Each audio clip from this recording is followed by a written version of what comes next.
നമസ്കാരം. സോഡിയാക് മീഡിയയിലേക്ക് എല്ലാ പ്രേക്ഷകർക്കും സ്വാഗതം. 2026 മാർച്ച് മാസത്തെ മകം നക്ഷത്രക്കാരുടെ നക്ഷത്രഫലം ഒന്ന് പരിശോധിച്ച് നോക്കാം. മകം നക്ഷത്രക്കാരെ സംബന്ധിച്ചിടത്തോളം സർവാഭിഷ്ട സ്ഥാനത്ത് സർവേശ്വരകാരകനായിരിക്കുന്ന വ്യാഴം സഞ്ചരിക്കുന്ന സമയമാണ്. അതുകൊണ്ട് തന്നെ നല്ല ദൈവാധീനമുള്ള ഒരു മാസമാണ്. ചെയ്യുന്ന പ്രവൃത്തിക്ക് തക്കതായിരിക്കുന്ന ഗുണം കിട്ടാനായിട്ട് യോഗമുണ്ട്. എന്ന് വെച്ചാൽ ലാഭസ്ഥാനത്ത് ധനകാരകനായിരിക്കുന്ന വ്യാഴം സഞ്ചരിക്കുന്ന സമയത്ത് സാമ്പത്തികമായിരിക്കുന്ന നേട്ടങ്ങൾ ഉണ്ടാകാനായിട്ട് യോഗമുണ്ട്.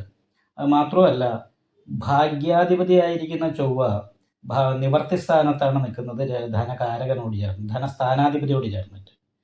അപ്പോൾ ഈ രണ്ട് കാര്യങ്ങളുള്ളത് കാരണം സാമ്പത്തികമായിരിക്കുന്ന കാര്യത്തിൽ അനുകൂലമായിരിക്കുന്ന ഗുണഫലങ്ങൾക്ക് യോഗമാണ്.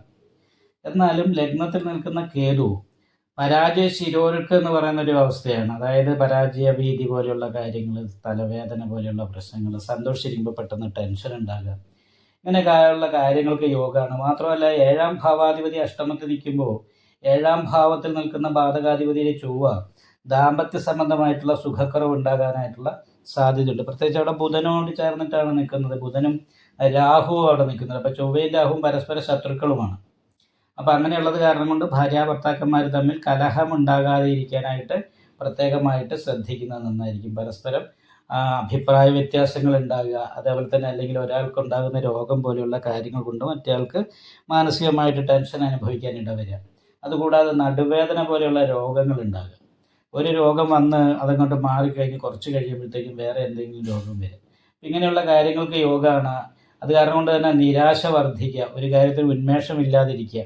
അതേപോലെ തന്നെ നമുക്ക് എന്തെങ്കിലുമൊക്കെ ഭൗതികമായിരിക്കുന്ന സുഖങ്ങൾക്ക് ആഗ്രഹമുണ്ടാകുക. ഇപ്പോൾ ഒരു യാത്ര പോവുക, അങ്ങനെയുള്ള കാര്യങ്ങൾക്കൊക്കെ ആഗ്രഹം ഉണ്ടാകുമ്പോഴും ആ ആഗ്രഹം സാധിക്കാതെ ഇരിക്കുക, അതിനെന്തെങ്കിലും പ്രതീക്ഷിക്കാത്ത തടസ്സം വരാം, അങ്ങനെയുള്ള കാര്യങ്ങൾക്കൊക്കെ യോഗമാണ്. അതുമാത്രമല്ല, ആത്മവിശ്വാസക്കുറവ് പോലെയുള്ള പ്രശ്നങ്ങൾ ഉണ്ടാകുക. ഏറ്റവും കൂടുതൽ ശ്രദ്ധിക്കേണ്ട ദൈവാധീനം ഉണ്ടെങ്കിൽ പോലും ഈ യാത്രകളിൽ അബദ്ധങ്ങൾ വരാതെ ഇരിക്കുക എന്നുള്ളതാണ്. അത് ധനം കളവ് പോവുക, നഷ്ടപ്പെട്ടു പോവുക, ശാരീരികമായിട്ട് എന്തെങ്കിലും കാര്യങ്ങൾ, അതായത് ആക്സിഡൻറ്റ് പോലെയുള്ള കാര്യങ്ങൾ ഉണ്ടാകാതിരിക്കുക, ഇങ്ങനെയുള്ള കാര്യങ്ങൾക്കൊക്കെ പ്രത്യേകം ശ്രദ്ധിക്കണം. അപ്പോൾ യാത്രകൾ പ്രത്യേകമായിട്ട് ശ്രദ്ധിക്കേണ്ടതാണ്. പിന്നെ നിരാശ, അലസത, കൃത്യനിഷ്ഠക്കുറവ്, ഇങ്ങനെയുള്ള കാര്യങ്ങൾ ഉണ്ടാകാനുള്ള സാധ്യതയുണ്ട്. അപ്പോൾ ഇതൊക്കെ മനസ്സിൽ വെച്ചുകൊണ്ട് വളരെ ശ്രദ്ധിച്ച് മുന്നോട്ട് പോകാനായിട്ട് ശ്രദ്ധിക്കണം. മറ്റുള്ളവർ നമ്മൾ കളവ് ചെയ്തു, കളവ് പറഞ്ഞു എന്നൊക്കെ പറയുന്നത് കേൾക്കാൻ ഇടവരാനും കൂടി ഒരു സാധ്യതയുള്ള സമയം കൂടിയാണ്. അപ്പോൾ ശ്രദ്ധിക്കണം. പ്രത്യേകിച്ചും ഈ മാർച്ച് മാസം 15ാം തീയതിക്ക് ശേഷമുള്ള സമയം ഇങ്ങനെയുള്ള കാര്യങ്ങൾക്ക് യോഗമാണ്. അപ്പം അതിനുള്ള പരിഹാരങ്ങൾ ചെയ്യാനായിട്ട് പ്രത്യേകം ശ്രദ്ധിക്കണം. അയ്യപ്പ ക്ഷേത്രത്തിൽ നീരാഞ്ജനം വഴിപാട്, അതേപോലെ തന്നെ ശിവക്ഷേത്രത്തിൽ ശംഖാഭിഷേകം, നെയ്വിളക്ക്, നാഗപൂജ ചെയ്യണം.